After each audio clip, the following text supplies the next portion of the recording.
My mom kept joking about my painful childhood and calling me her practice kid, so I revealed her true colors and ruined her marriage with my stepdad. My parents had me young and on accident. My childhood was nothing but money troubles and listening to my parents scream at each other. Things only got better when my mom left my dad and started seeing my stepdad. He brought financial stability and is more of a father to me than my bio dad ever was. They have a daughter together, my sister Melody. I'm not blind. I know they shower her with attention and buy her everything they can because I had nothing when I was her age. When I was younger, it frustrated me to see her loved in a way I never was. But now I know that my mom did her best with the experience and resources she had. It's just bad luck that it worked out the way it did. With that context out of the way, Melody recently turned 4 and my parents went all out. They invited not only all the family in the area, but also some of Melody's friends from daycare and their parents. Once my mom and the other moms had a few drinks each, they started gossiping. The conversation, which I was not part of but was listening to because I was bored watching the kids, turned to sharing stories about their kids. My mom, instead of sharing cute stories about Melody, decided to tell a group of random moms about the time I tried to make my parents stop fighting by collecting change lying around the house and giving it to them. I was 7. She was laughing the whole time and ended the story with, "Ah, the things you learn with the oldest, practice kids, am I right?" Stepdad's name,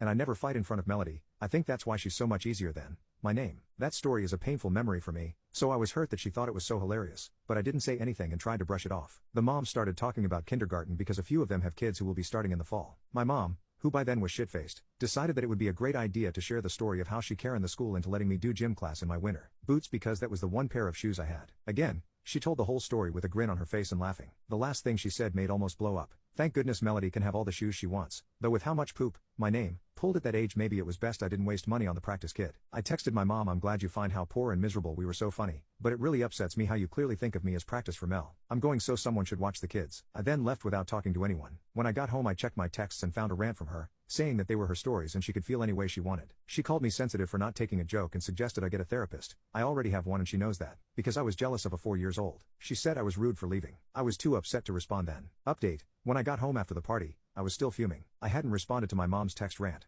but I couldn't let it go either. I didn't have to, though, because a few hours later, my stepdad talked to me. He wanted to know why I'd left the party so suddenly. He sounded worried, which made me realize that he had no idea what had happened. I told him everything, how my mom had been laughing and sharing those painful stories about my childhood, making it sound like I was some sort of practice kid for her. I also read him the text she sent me afterward, where she dismissed my feelings and called me sensitive. There was a long silence on the other end of the line, and when he finally spoke, I could hear the anger in his voice. He told me he was furious with my mom and that he couldn't believe she would talk about me like that. He mentioned his own tough childhood and said he thought my mom would understand how hurtful it was to make fun of those memories. But what really got to him was when I told him about the practice kid comment. He said he hadn't realized how differently she treated me compared to Melody, but now that he was hearing it, he was starting to see it. He confronted her right after. My mom, predictably, acted like she didn't understand what he was talking about. She tried to brush it off as a joke, but he wasn't having it. He told her she was shameless for treating me like I was less important, and that he was disgusted by how she could laugh about things that had caused me so much pain. After that, I decided I couldn't stay at home any longer. I packed up my things and went to a friend's apartment where I knew there was a vacant room. I've got a job, so I can cover the rent, and honestly, I feel a lot better being out of that toxic environment. But things between my mom and stepdad are really strained now. I don't know what's going to happen with their marriage, but I'm not sure I care at this point. I've gone no contact with my mom, but I'm still talking to my stepdad and keeping in touch with Melody. I think that's for the best right now.